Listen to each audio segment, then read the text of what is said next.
Man, this is Deion Dawkins, man, and you're listening to The Scoop on OwlScoop.com. You already know.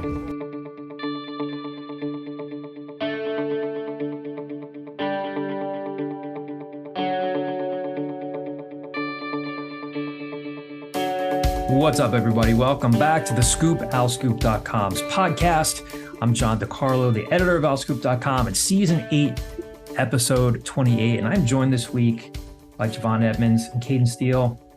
Kyle Gauss is off. We thought he was off last week, and then he joined us maybe a few minutes into the pod. Don't anticipate that happening this week, but I don't know. You never know. He likes to keep us guessing. What's going on, guys? How are you? Doing pretty good. Yeah, that's all I got for you. 2 out of 3 of us are mourning a Super Bowl loss. Yeah, my condolences about that. That's kind of where I'm at. I'm a little bit over it. Still not 100%, there yet, where it just feels like there's been a ton of disappointment from the Phillies to the Eagles. Got to question who's next. Maybe the Sixers. No, that's not happening. Hey. That's not. Hey, remember the Union lost too. You guys have lost 3 championship games in 99 days. Hey, I'm not a big Union guy. I think the Union lost their game as we were waiting for Stan Drayton to come out. That was like on a Saturday Temple football game, right? Mm-hmm. Yeah. And they lost in a shootout too, right? Or something like that. It was like a penalty shootout at the end of the game or Headline, Philly can't get the job done. Oh, come on, Javon. More on page 7. Stirring the pot. He jumps into page 7. I like it. Famous number 28s, guys. Adrian Peterson. Oh, yeah. Jinx. Marshall Steve Falk. Pierce. Oh, yeah, Marshall Falk. Didn't Darryl Green wear 28 when he was with Washington? Or? He did. He wore number 28. I thought you were going to go with like Corral Buckhalter, Caden. No, that's a good one. Walter Thurman, the Eagle safety that played for like 1 year. I think Curtis Martin wear 28 with, was it? Yeah, I think so. Jets? The Jets? Yeah, I think so. There you go. Rui Hachimura. That's a good one. Yeah. Not bad. Some good 28s. Jason Worth. Yeah. Jason Worth. And that 2008 Phil's World Series team. Well, this is going to be of more of a football-heavy podcast today. We're going to talk a lot about kind of taking a look ahead at spring football for Temple. A bunch of us as reporters got the chance to talk to Stan Drayton earlier this week. We've got some football mailbag questions. And then toward the end of the podcast, we want to touch on a couple of stories. One that Caden did, I thought was really just beautifully done on Diane Richardson in the Inquirer. And then one that's coming up that Javon has is going to be in the Inquirer about Kobe Bryant's impact with All-Star Weekend coming up. So we'll touch on that stuff as well. We're not really going to be talking just because of the timing of the week, a lot of basketball this week. We're recording this on Thursday afternoon. So by the time you guys listen to this, depending on how quickly we turn it around, Temple's 14-12 heading into tonight's game against Wichita State. They're trying to break a 3-game losing streak.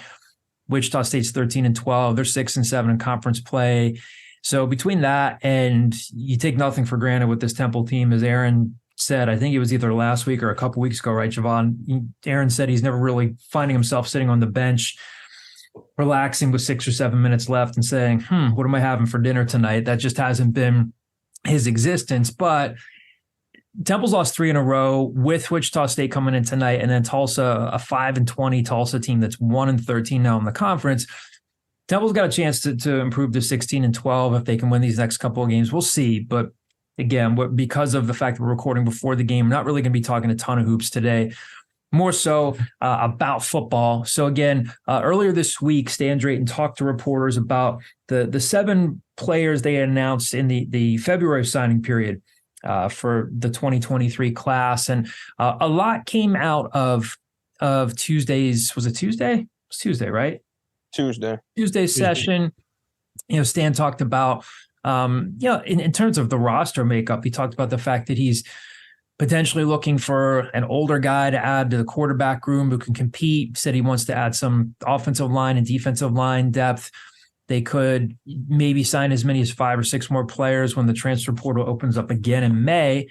That could be, there could be more there. As we know, that after spring ball, the coaches, again, reassess the roster. They meet with players and find out where they are. Sometimes they have those conversations where they say, hey, if you want to start, more power to you, but it's probably not going to be here. We can probably help you get somewhere else. So we'll see how things go. And again, adding a quarterback to that room, that could be interesting. I'll be interested to see how that plays out, because every coach says you can come in and compete, but any guy coming in is going to see that E.J. Warner, barring any sort of collapse, is going to be the incumbent starter. And then you have Tyler Douglas coming in as a priority recruit who's competing with them. We'll have some audio on those two guys in a little bit. Then you have Quincy Patterson, who's probably, we'll see if he backs up E.J. this year or if it's going to be Tyler Douglas. So I don't know. Maybe it's a guy at the FCS level who's been a late bloomer who thinks he can come in and develop over time. They've got 11 scholarship offensive linemen. They have 3 high school recruits coming in there. And then, of course, you're losing your left tackle in Isaac Moore, your center in Adam Klein, who's played some right tackle. So you have some big shoes to fill there. And on the defensive line, same thing in that you have 3 incoming freshmen. On the offensive line, Diego Barajas, maybe he's a mid-year guy on the offensive line that can step in and play one of the tackle positions. Melvin Siani's coming in. But then again, the 3 freshmen who won't be here till the summer are Kevin Terry, Eric King, Luke Watson. Not impossible for a true freshman to start. It's happened a lot in Temple's history, but maybe unlikely this time around. But guys, before we get into some audio here, what were your general takeaways from Tuesday? I know I just hit on some of the stuff there, but what did you take from Tuesday's session? Yeah, I think Stan was, especially transparent when it came to his thoughts and ideas of the transfer portal, where I think, there's a lot of questions about it. And from the sense I got is something that, from what he said is that he's not necessarily, it's not something, I remember saying it's not something he'll promote, but he understands it's kind of the reality of, college football nowadays, where you're going to lose players, you're going to gain players. And I think even at one point he talked about how, sometimes, even in the spring, they'll develop some players for other programs because they'll expect. So just the understanding of that, it's the second year as head coach and his roster is going to be evolving over time. I think he said they need like 32 additions is what he said during the Zoom press conference. So I think it's good to see that, although maybe he's not the hugest fan of the portal, that he understands the reality. And then also just confirming, some of the things that we thought is that they're definitely going to have to add some offensive linemen, like you mentioned, John, because right now they don't have a ton of experience. They have Victor Stoffel coming back, Wilson Corshi, and a couple other guys, Richard Rodriguez, but they don't have a ton of experience. And the guys that do, that are returning next year aren't guys that prove to be like high level starters, right now. And they don't have a ton of depth. So, and then on the defensive line, as well, if they make additions up front, it's something they still need to do, because I don't know if they have a guy on that roster right now that's going to be able to replace Darian Varner. And Darian Varner was a difference maker last year. And he talked about Darian Varner during the press conference as well. And for the most part, for the transfer portal, they didn't lose a ton of high impact guys other than Varner, but they still, in my opinion, they haven't really filled that role yet. So if they can get another guy or two in that defensive line room, and then same with the quarterback, it makes, all the sense in the world, because Quincy Patterson proved, in limited snaps last year that he's not really a good player. You can't really, trust him to be a guy who can go out there and throw the ball and win you games. And then Tyler Douglas, although maybe they're excited about his upside, we don't know what he's going to be at this level. So to get someone that can actually, back up E.J. Warner is a must. And I think, competition is a good thing. So I think for the most part, that's what we learned. And Stan mentioned wanting some depth on both the offensive line and the defensive line, but he doesn't want to give those scholarships just to bodies. He wants them to be quality football players. So it turns into a question of who becomes available after spring ball and who do you feel confident in being able to play, at the level that Temple's going to play in.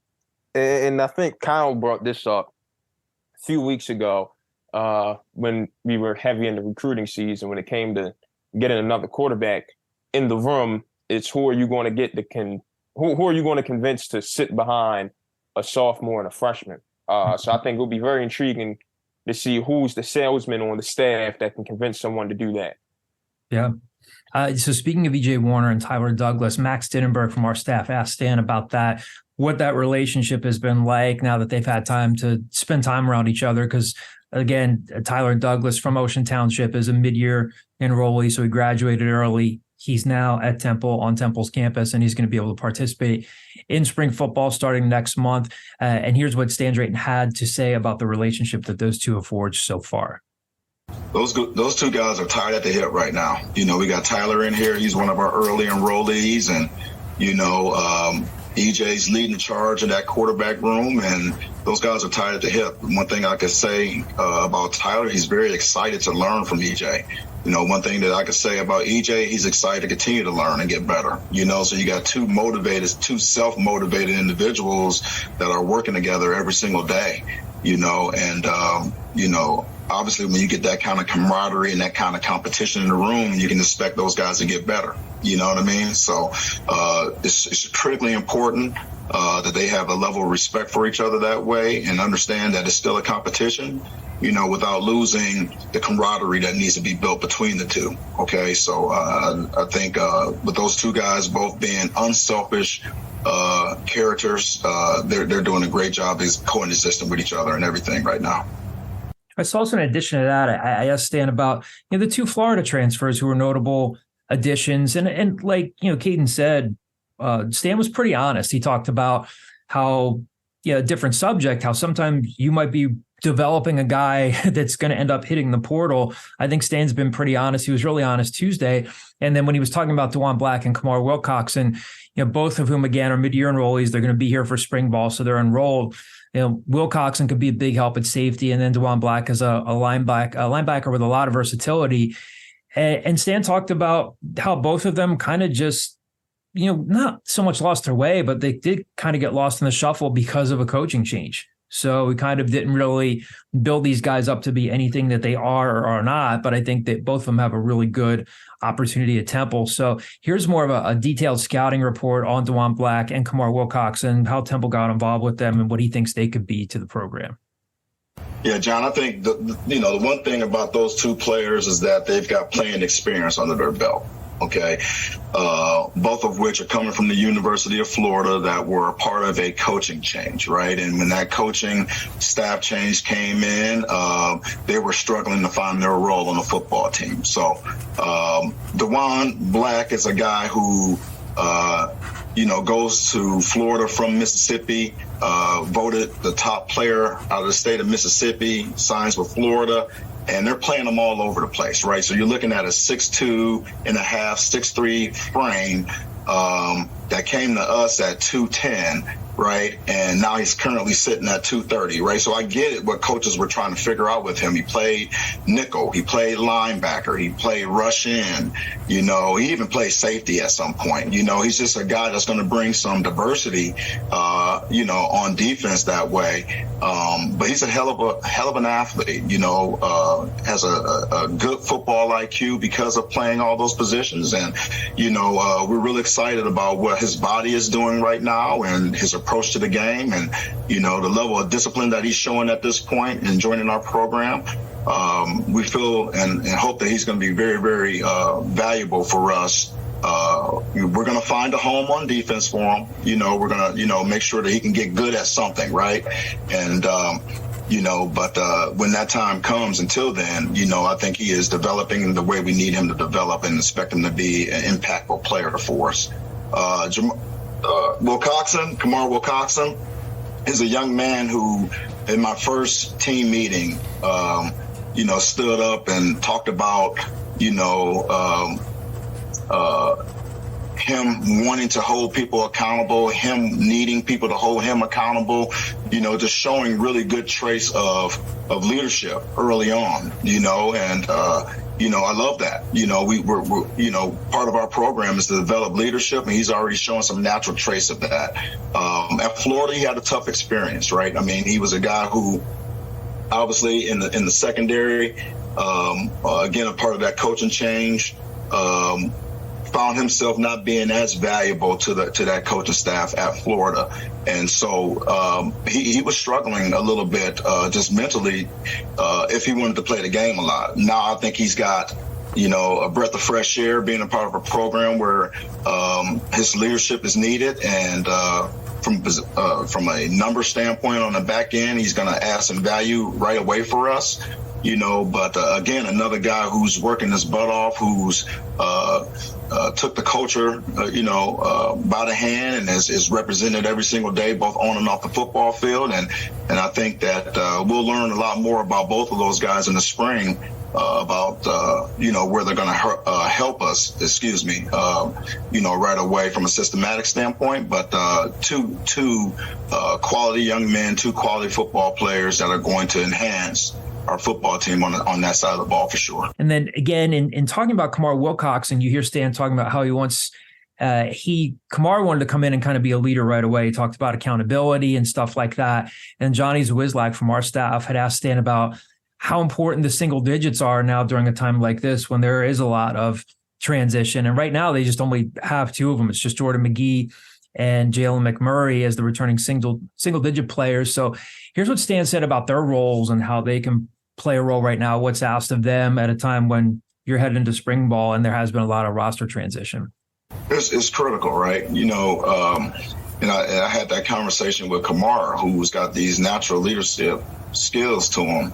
However, he's got some single digits that have done it, right, over a year. And it's their job to make sure that they're bridging the gap on, where these guys are coming from and what they are joining. They're joining a culture, and there's a certain way that this culture goes about business. And it's their job as single digit guys to make sure that everybody's aligned with the culture, so they have a job to do. It's, you're single digit. You just don't sit there and wear your single digit. No, you have a job to do. Your job is to make sure that your teammates are aligned with what we're trying to accomplish as a football team. So that's where they become critically important for us in transition like this. All right, so before we go to the mailbag, I'll ask you guys, is there a mid-year player you're looking forward to seeing who could make an impact in spring ball? I guess we're hopefully going to get the media availability schedule sooner rather than later. They've been pretty good about making the coordinators, the assistant coaches available. Hopefully we'll have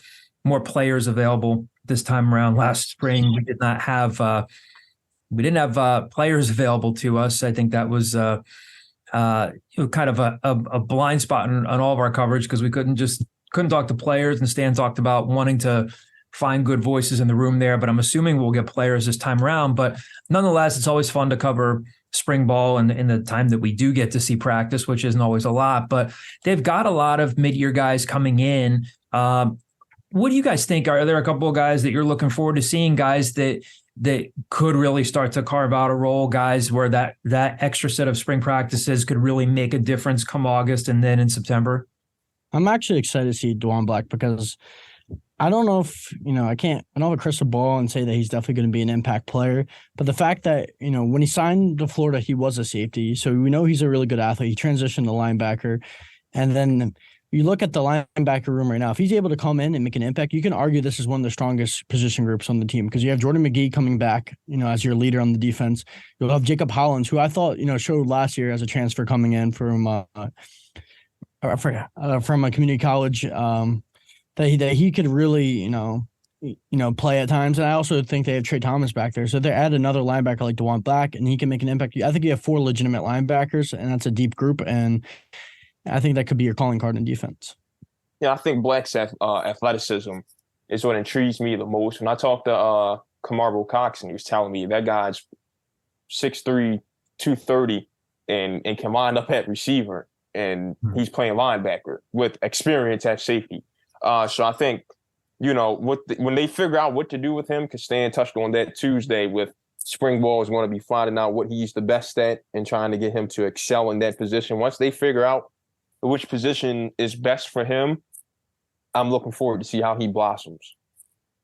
I think for me, I'm not to name everybody, but there are a few guys that are really intriguing. I mean, Kamar Wilcoxon at safety could make a huge impact, like anything to show up the back end of that defense, and any talent upgrade there will just allow DJ Elliott to do more. So getting a guy of his caliber, a guy that was a really, really good high school player, I'm going to be really intrigued to see what he can do. A guy like Diego Barajas, again, a guy that a junior college player who has some tackle experience. He's 6'6", 300. Maybe you see him getting some first team reps at one of the tackle positions.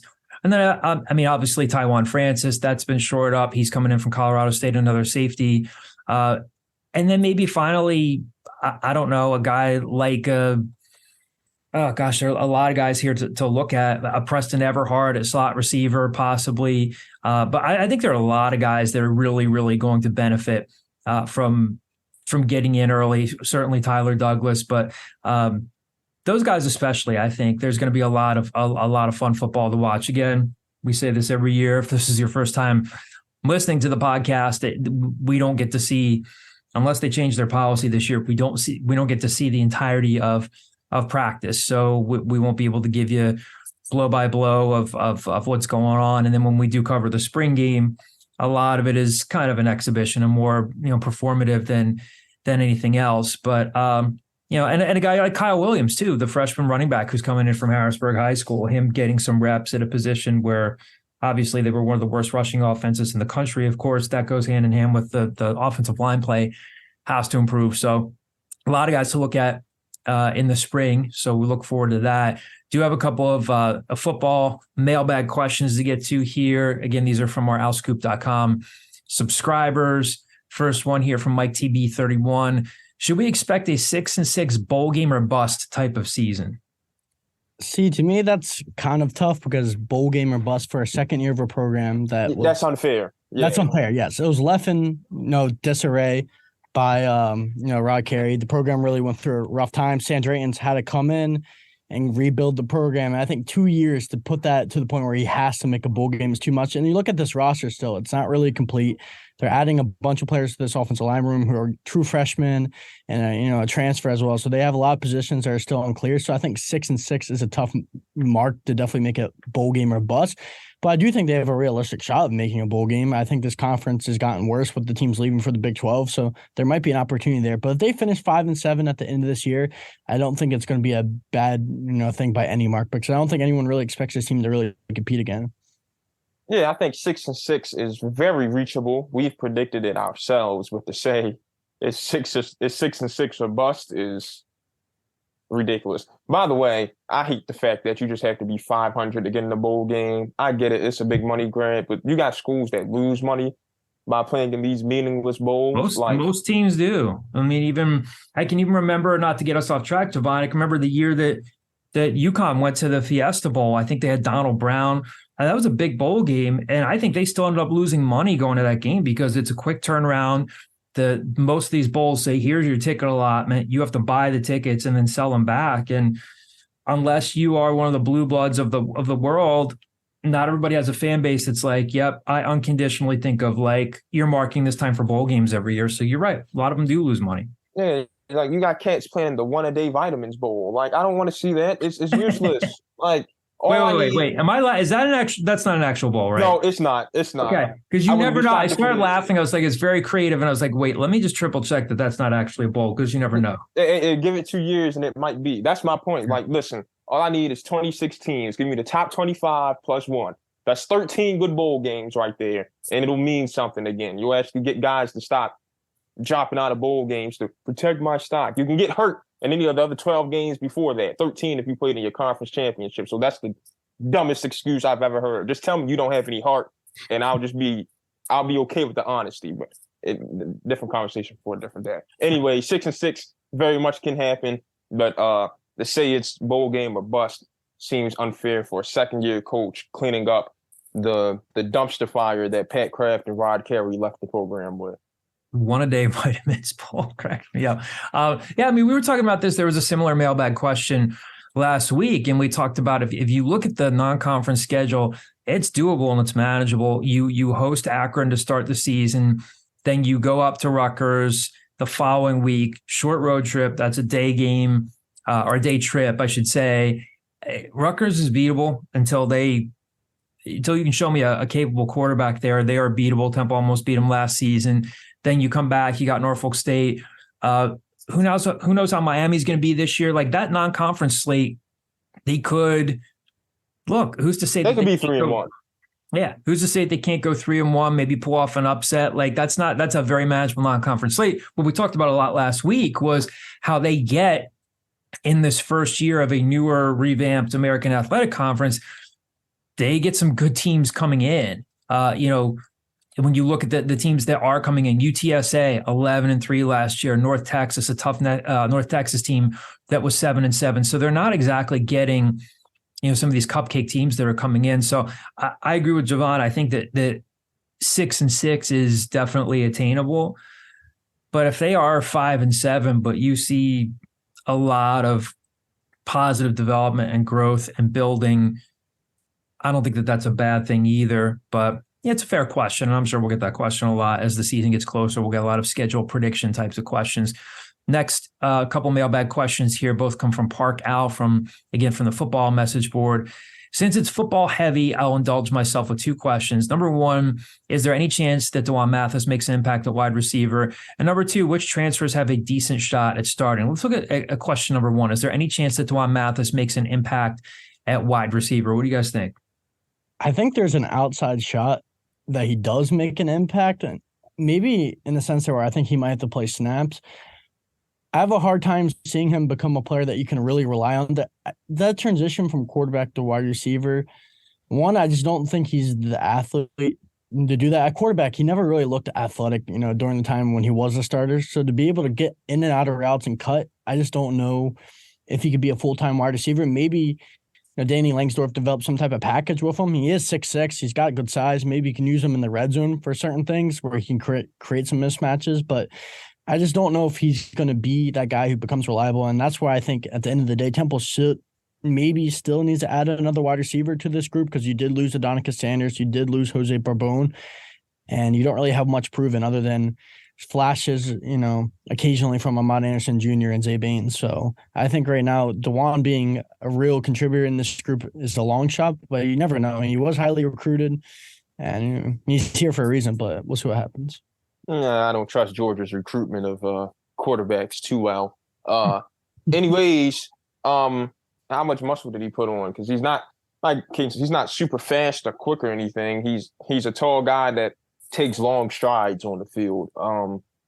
So he's very much going to be a red zone threat guy and go get the jump ball. He's just going to have to be a physical receiver. So I can't answer that question until I see how much weight he's put on since the end of the season into spring ball.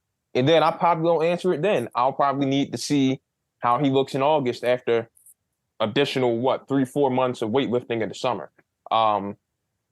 So I don't have an answer for that right now. Yeah, I think that's a fair answer. We have to see what he looks like in the spring. I think there's an outside shot that he could. Could I see him if Park Al was saying, okay, I get that. You're trying to be fair. You're trying to be thorough, but look ahead. What do you see? Could I see him being a 12, 15 catch guy? Maybe. He does have good speed. He's got good straightaway speed, but as we know, that's like far from the only thing when it comes to playing wide receiver. You're not just running go routes all the time. Now, D'Wan he couldn't transfer again to another FBS program without having to sit. He could have transferred down to the FCS level to play right away, but I don't know. I think it's interesting that he decided to stay. As far as we know, again, there could be an opportunity for anybody to transfer again in the spring, but he's still here. He lost the starting quarterback job. Here's a guy whose anybody's ego would have taken a huge hit over the past 3 years with what he's been through between, the brain injury, just like losing a starting job at Georgia, from where he was from a recruiting perspective to where he is now. I do think it says something from a character standpoint that he's decided to stay. So maybe he can build off of that. Do I see him being what Jose Barbone was? No, but I think high end, he could be a red zone threat. Could be a guy that could get you 15 or 20 catches. We'll see. I agree with you guys. Well, we'll know a lot more after the spring. Mailbag question number 2, which transfers have a decent shot at starting? I think there are several who could. What do you guys think? Yeah, the one that pops to mind me right away is Dante Wright, just because that position to fill with Jose Barbone and Sanders gone. Also a really good special teams player in the Mountain West Conference, and he proved that he could play at a high level. And then the other guy that I think is maybe a sneaky player that could be a starter is Alan Hay, because they don't really have any guy in the interior defensive line that I think is a true difference maker. There wasn't a moment last year where any of the interior defensive linemen really popped off, but maybe there's a role there to at least earn snaps and crack the rotation. Maybe eventually come a starter before the season begins. Yeah, Dante Wright was my guy. You're coming into the position group that I guess outside of O-line needs the most help. You got that much experience and some all Mountain West nods. He has to be the clear-cut favorite. There are a couple guys that jump out to me. They seem to, again, you could say, who are they not high on signing day, but they seem to be really excited about a JUCO kid like Ben Osuike. He could be potentially a guy that could come in and earn a starting spot at corner. And again, I mentioned him earlier along the offensive line, but maybe a guy like Diego Barajas, because again, you're losing. Now, you could have Victor Stoffel at right tackle, but who's your left tackle? We don't know. We don't know at this point. Maybe it's a late May transfer portal addition guy that they add, who's a no-brainer that we don't know about yet. But I think he's a possibility there. And again, a guy like Kamar Wilcoxon. So we'll see. But we'll have a lot more ahead when it comes to talking about spring football. As I promised at the outset of the show, wanted to have Caden and Javon talk about a couple of stories. One that they already had published in the Inquirer, which is Caden's story about Diane Richardson, which, like I said, I think was really beautifully done. And also, again, if you haven't read it, his story on Cora John Cooch. If you look at a lot of the video, the production that they put together, where you have Jimmy Fennerty talking about Core before they put that stuff out, which was also nicely done. You had Caden's story in the Inquirer about just what Core John Cooch has gone through in his life. If you haven't read it, it's a terrific read. But I wanted to have Caden just touch upon the story that he just did recently on Diane Richardson, the first-year Temple women's basketball coach. They are 10-14 at this point, clearly rebuilding. They've had a few roster changes. They're 5-7 in the conference heading into this weekend's game. But we're all getting to know Diane Richardson, but when you read the story that Caden wrote about her, you gain such an appreciation for what she's done in her life and what she's accomplished as a parent. And Caden, I was just hoping you could touch on just what that story was like, a little bit of the reporting process, and take it behind it, because it was really a beautiful story. Very well done. Yeah, Diane Richardson, everyone who's reported on her and been part of the media knows she's an absolute joy to be around, personality-wise, always cracking jokes and laughing, always messing with Javon when he's on the basketball court after games. But she has a great personality, but she also has a really powerful story as well. And Diane, maybe not known as well, as has 4 kids, and 2 of her kids are on the autism spectrum. One of her kids, named Dana, she's a 38-year-old woman, and she has cerebral palsy. So, her entire life, Diane Richardson has raised Michael and Dana, and both of her kids have gone through really tough things, where Dana, because of cerebral palsy at one point, because she's not able to communicate, effectively sometimes, or at least with words, they weren't able to tell that she had strep throat, and they had to take her to the hospital and get I forget how to say the thing, but tracheotomy. So basically they had to slit her throat open to give her air. So her daughter, went through cerebral palsy and went through so much. And then her son, who was on the autism spectrum, grew up in school and was bullied, and teachers misunderstood him because, he thought differently and he did things differently. And he went through a lot of bullying, and he went through, a deepening depression. So Diane, had to raise 2 kids that went through so many different challenges. But at the same time, because of what she experienced as a mother, she's been able to incorporate that, in her basketball, career, with being able to, patience and love. And it's kind of helped her mentor, some of her players. And from her perspective, from what she told me, she feels like that is the reason why she's been successful at Towson, bringing them to their first ever NCAA tournament in 2019, and why she's been successful as a high school coach as well. As she's able to connect and understand everyone, their different personalities, different needs, and her experience as a mother has really made her successful in everywhere in life, and it gives her a different appreciation. And just from the reporting aspect, it was just, I came into that story not knowing. I mean, I knew the story I wanted to do is we wanted to do a piece on autism awareness, but I had no idea that it was to that extent of what she'd been through. And I talked to her, her family members, and Jonquel Jones, who's a WNBA MVP. And a cool tidbit in the story is that if you read it, is she was, so highly recruited she went to Clemson, and then she wanted to transfer from Clemson. And Diana was telling me she had all these different offers from Baylor and UConn. She could have played anywhere, but she decided to transfer to George Washington to be closer to her brother. So just the whole entire family was very helpful. And at the end of the day, I was just the messenger of the story. So it was very, powerful, and I think it's worth a read. Yeah, it's really, really well done. And it really gives you an appreciation for just the emotional and really the financial resources that she has had to put into being a mother while, managing a schedule where you're recruiting, you're traveling around for basketball. Really, really well done. And just wanted to give our listeners some insight into that. We don't always talk, we cover the women's team, don't talk a ton about them on the podcast, but really nice story there. And then, Javon, you have a story coming up this weekend about, with All-Star Weekend coming up and Kobe Bryant's influence, and you talk to some players about how Kobe's influenced them. We're going to play an audio clip for you guys in a second from Damian Dunn, but you want to give our listeners a little preview of what they'll read in the Inquirer this weekend in your story? Yeah, listen, I'm only 21, but this is probably going to be my favorite story that I ever write in life. Everyone who knows me knows how much Kobe meant to me. I'm probably not speaking to you guys on this podcast had I not discovered him on a Thursday night basketball game against D-Rose and the Bulls back in whatever year it was. Kobe's got some connections to Temple. Back when he was simply known as Jelly Beans Kid from, 92 to 96. He come up to Temple, run pickup with those guys after Coach Chaney let them out of practice. Eventually, Aaron and Eddie would get drafted from those teams, and Kobe would wind up being a Laker with both of them at one point in his career. Eddie got drafted 2 years before Kobe, made an all-star game, was so good that Kobe had to come off the bench for him. Winds up getting traded for Kobe. And then, of course, Kobe beats Aaron in the 2001 finals. And, Aaron spends his last 2 years of his career with Kobe. And I just wanted to dive into Aaron's brain about, who Kobe was as a person and a ball player. And then, knowing the influence that Kobe had on Zach Hicks, he's the reason Zach wears 24, his influence on Dame.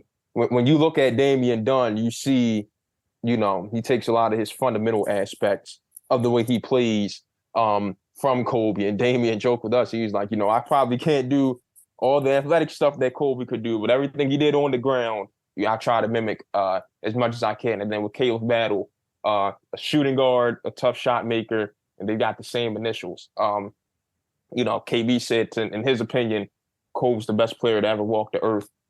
So to see the impact that he had on those three guys was cool. And then Caden was here for this. After one of the women's games, Coranda Pereira has a big night, and I see she's got Kobe's away jersey tatted on her arm. And talk to her about that. And just to see the impact that he had on our generation, and the people in this area, and how much his journey, coincided with Temple University. It's a pretty cool story to tell.